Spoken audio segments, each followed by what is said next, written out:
When we love to escape ourselves, there are nights when you sit in silence, and everything feels meaningless. Even though the world keeps spinning, people fall in love, post stories, call each other soulmates. You once had someone to love too, but somehow you still felt lonely, even in their arms. The real question isn't, why did they stop loving you? The real question is, why did you still feel empty, even when they were by your side? We often believe that love is enough, that if someone is there to share, to care, the loneliness will go away. But the truth is, we're not lonely because we lack love. We're lonely because we've never truly met ourselves. Have you ever loved someone so much that if they left, you wouldn't know what to live for anymore? If so, then maybe you weren't really loving them. Maybe you were simply clinging to them as a reason to avoid facing the emptiness you never dared to sit with. Viktor Frankl called this existential vacuum, a quiet, creeping void at the core of modern life. Not because people have no one to love, but because they've forgotten what they're living for. Frankl once wrote, "When a person can't find a deep sense of meaning, they distract themselves with pleasure, or with people, or with love that becomes dependency." Love is not the enemy, but if you place your entire sense of meaning in one person, then when they leave, it's not just your heart that breaks, it's your soul that collapses. In the next chapter, we'll explore why love cannot fill the existential void, and why, paradoxically, that emptiness may be the very doorway to your deepest freedom. Love is not the meaning, it's a mirror. We grow up believing that love will complete us, that another person will somehow fill the silence inside. We write songs, poems, and prayers about the idea that you are my everything. But Viktor Frankl would have asked, if they are your everything, then what is left of you? Love can bring joy. It can give us connection, beauty, even transcendence. But love is not a substitute for meaning. It's a mirror. It reflects who you are when you're with another human soul. And if what it reflects is emptiness, then no amount of kisses, gifts, or shared dreams can hide that truth. Frankl warned that in the absence of a deeper sense of purpose, people begin to use others as anesthetics, not because they're selfish, but because they're lost. When life seems meaningless, Frankl wrote, people often turn to power, pleasure, or love, not as expressions of fullness, but as ways to escape the void. And that's when love stops being love and becomes need, clinging. A desperate attempt to avoid the confrontation with oneself. What if you're not actually in love with them, but with the idea of not being alone with your thoughts? What if love, for many of us, is simply the most beautiful distraction ever invented? This isn't a rejection of love, it's a call to redefine it, not as the answer to our emptiness, but as the reward we find when we no longer expect anyone else to fill us. In the next part, we'll explore the existential vacuum more deeply, that quiet hollowness at the center of modern life, and why facing it, not fleeing it, might be the first real step toward freedom. You cannot outrun. There's a kind of silence that feels heavier than noise, a kind of emptiness that you only notice once the distractions are gone. No notifications, no one to reply to, just you.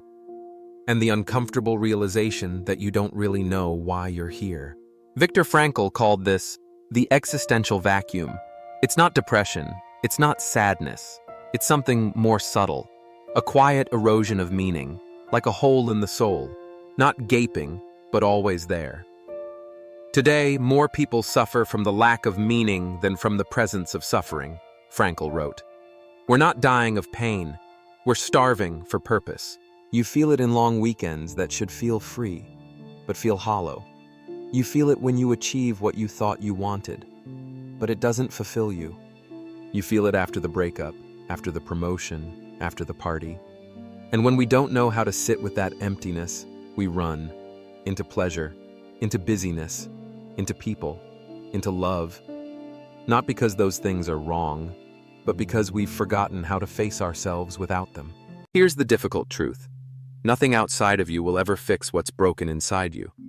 If what's broken is your relationship to meaning, you can find another person, a better person, a perfect person. But if you carry the same internal void into that new relationship, you'll eventually watch it crumble again. Not because they weren't enough, but because you made them responsible for something they never could provide. Frankl didn't offer false hope. He didn't say, find your passion or manifest your dreams. He said something more radical. Man is not destroyed by suffering. He is destroyed by suffering without meaning. In the next part, we'll explore what it really means to face the void. Not to fight it, not to fix it, but to listen to what it's trying to teach you. About your life, your choices, and your freedom. Facing the void without running. What if the emptiness you feel isn't a problem to solve, but a signal to listen to? What if instead of escaping the void, you sat with it in silence and asked it what it wants from you? This is the beginning of real courage. Not the courage to conquer the world, but the courage to stop running from yourself. Viktor Frankl didn't promise relief. He didn't offer shortcuts.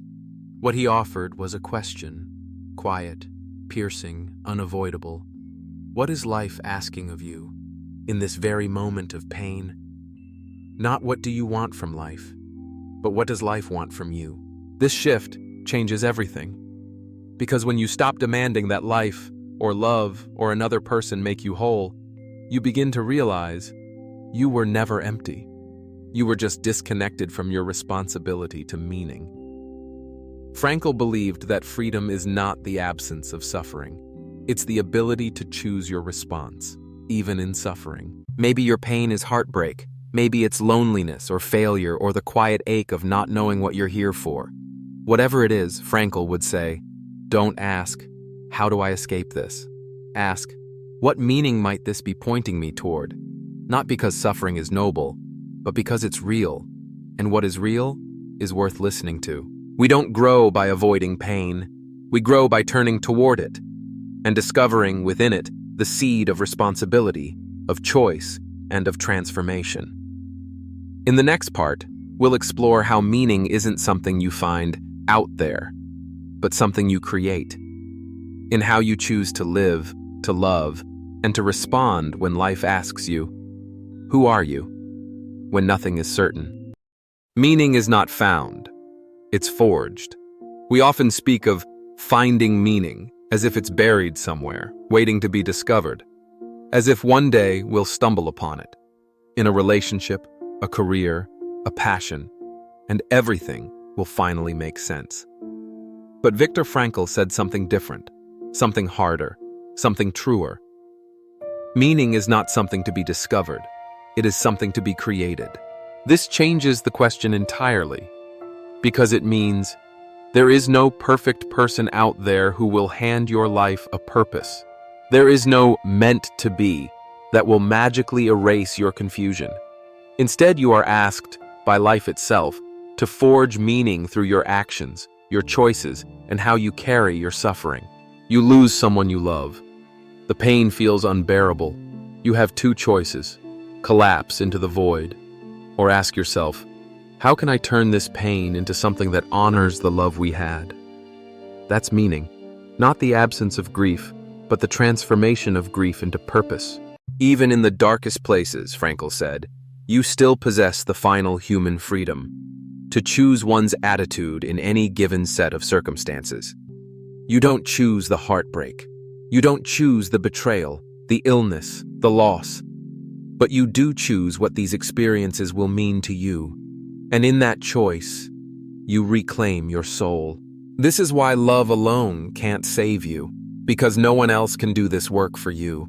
No one else can create your meaning.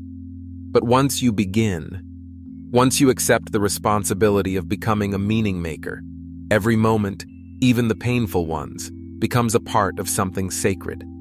In the next part, we'll explore the three pillars Frankl believed all meaning stands on: purpose, love, and suffering, and how understanding this trinity can reshape how you live, love, and endure. The three pillars of meaning: purpose, love, Suffering. Viktor Frankl believed that meaning is not found in abstract ideas or distant dreams. Meaning, he said, is grounded in three simple but profound human experiences: purpose, love, and suffering. Let's look at each, not as theories, but as doors you can walk through right now in the life you're already living. Purpose. Doing what matters beyond yourself. Not passion, not achievement, but serving something greater than yourself.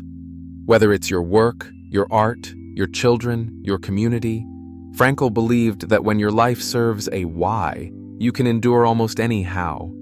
Those who have a why to live can bear almost any how. Nietzsche, quoted by Frankl. Purpose doesn't have to be grand. Sometimes it's simply showing up when it's hard. Sometimes it's doing the smallest thing with your whole heart. Love. Seeing someone as they are, not needing, not clinging, but truly seeing another person, their pain, their beauty, their soul, and choosing to love them without trying to possess or fix them. Frankl wrote, "Love is the only way to grasp another human being in the innermost core of their personality. Through love, we transcend the boundaries of self. But only when love is rooted in freedom, not dependency, not fear, not escape." Suffering, the gateway to transformation. Frankl's most radical claim was this: even in suffering, life retains meaning. Not because suffering is good, but because how we respond to it reveals the deepest parts of who we are. In some ways, suffering ceases to be suffering at the moment it finds a meaning, Frankl said. Pain becomes bearable when it becomes purposeful, when it becomes testimony, when it becomes fuel for compassion, for growth, for truth. So if you feel lost, ask yourself, what am I living for? Who do I love in a way that honors their freedom? And what pain in my life might I be called to carry, with dignity, not despair? Purpose, love, suffering. These are the three anchors in a world that will never stop shifting. In the next part, we'll explore why chasing happiness often leads us away from meaning, and why the pursuit of happiness, if mistaken as a goal, can become the very source of our emptiness. The trap of chasing happiness. We are told, in books, ads, social media, even self-help videos, that the goal of life is to be happy, to maximize pleasure, to eliminate pain, to live your best life. But what happens when happiness becomes the goal itself? Frankl warned, happiness cannot be pursued, it must ensue. You can chase happiness all you want, buy things, collect experiences, accumulate followers, fall in love again and again. But if your life has no meaning, happiness will always feel like drinking salt water, momentarily satisfying, but leaving you thirstier than before. We weren't made to feel good all the time. We were made to feel deeply and to live for something that outlives us. Happiness, Frankl believed, is never something you can get. It's something that arises as a side effect when you are living meaningfully, authentically, and responsibly. Don't aim at success. The more you aim at it and make it a target, the more you are going to miss it. For success, like happiness, cannot be pursued. It must ensue. Pleasure is fleeting. Meaning is sustaining. Pleasure asks, what feels good right now? Meaning asks, what feels true, even when it's hard? If you confuse the two, you may find yourself avoiding pain so much that you never grow strong enough to face your real life. Happiness is a beautiful thing, but it cannot carry the weight of your existence. Only meaning can do that. In the next part, we'll explore the most difficult and liberating idea Frankl offered. That freedom isn't about doing whatever you want. It's about choosing your response to life's most painful questions, with courage, responsibility, and truth. Freedom isn't doing what you want. In the modern world, we often confuse freedom with limitlessness. We say we're free when we can go anywhere, love anyone, do anything. But deep down, we still feel trapped. Not by the world, but by ourselves. Because true freedom, as Viktor Frankl taught, isn't the ability to do whatever you want. It's the strength to choose your response, even when life doesn't give you what you want. Frankl spent years in concentration camps, where he lost his family, his home, and nearly his life. He had every reason to collapse, to become bitter, to lose all hope. But instead, he wrote this: "Everything can be taken from a man but one thing, the last of the human freedoms, to choose one's attitude in any given set of circumstances." This is not an abstract idea. It is a terrifying and liberating truth. You didn't choose the breakup. You didn't choose the illness, the loss, the betrayal. But you still have a choice. Will you let this define you or refine you? Will you become bitter or become brave? No one else can make that choice for you. And that is what makes it sacred. Modern culture teaches us to blame our parents, our partners, our past.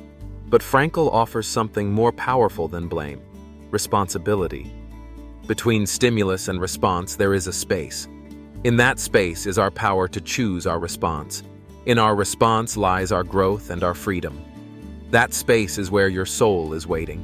That space is where meaning begins. Freedom, in Frankl's world, isn't about escaping pain. It's about responding to pain with dignity, clarity, and purpose. In the next part, we'll explore how Frankl believed that life ultimately asks us not what we want, but what we're willing to give ourselves to, even when nothing is guaranteed. Because in giving ourselves fully, we transcend the self and begin to shape a legacy. Meaning beyond the self, transcendence, and legacy. At some point, every human being confronts a quiet question. Is this all just about me? My needs, my pain, my healing, my love story? But Viktor Frankl believed that the deepest form of meaning isn't found in serving ourselves. It's found in transcending ourselves. Frankl didn't ask, "What do you want from life?" He asked, "What is life asking of you?" That's not a comfortable question, because it requires you to shift from being the center of the story to being a vessel through which something larger can move. This is the point where love becomes real, where sacrifice becomes sacred, where pain becomes purpose. It's the single mother who works 2 jobs, not for herself, but to build a better world for her child. It's the artist who channels their heartbreak into music that helps a stranger feel less alone. It's the survivor who turns their trauma into wisdom for others still in the dark. None of them were healed when they began. They just chose to give anyway. For Frankl, legacy wasn't about fame or success. It was about what you leave behind in the hearts of others because of how you carried your suffering and what you chose to do with it. The meaning of your life is not to be found within you, but in the world you impact, even if silently, even if invisibly. So maybe the love you lost wasn't meant to save you, but to awaken you to something you were always meant to give. You don't need to be perfect to leave something beautiful behind.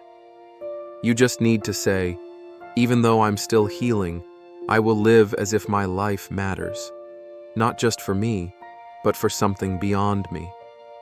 In the final part, we'll return to where we began, that hollow feeling within, and how, when embraced with meaning, it becomes the birthplace of a new kind of love. Not the love that fills the void, but the love that flows from it. Embracing the void, the birthplace of true love. We began with emptiness, a hollow ache, a silent vacuum at the heart of our modern souls. We chased love, happiness, and distractions, only to find the void remained. But here, at the end of our journey, Viktor Frankl offers one final liberating truth. When we are no longer able to change a situation, we are challenged to change ourselves. That void you feared is not your enemy. It is a crucible, a sacred space where old meanings burn away and new ones are forged. When you stop running, stop blaming, stop demanding, you discover that the void is also a canvas, a blank page begging for the story only you can write. Here's what happens when you embrace the void. You stop using others as anesthesia. You face your own freedom and your own responsibility. You choose what this emptiness will become, a doorway to purpose, compassion, and true connection. And then love arrives, not as a savior, but as a companion, not as a cure, but as a mirror to the meaning you've already chosen. In Auschwitz, he ended it in lecture halls, in clinics, in the hearts of millions who read his words and felt seen. He wrote, "Ultimately, man should not ask what the meaning of his life is, but rather must recognize that it is he who is asked." So as you come back from this journey, ask yourself, what is life asking of you today? How will you write your meaning? Through purpose, love, and even suffering? How will you let the void become the birthplace of the truest love you'll ever know? Love born from freedom, choice, and responsibility.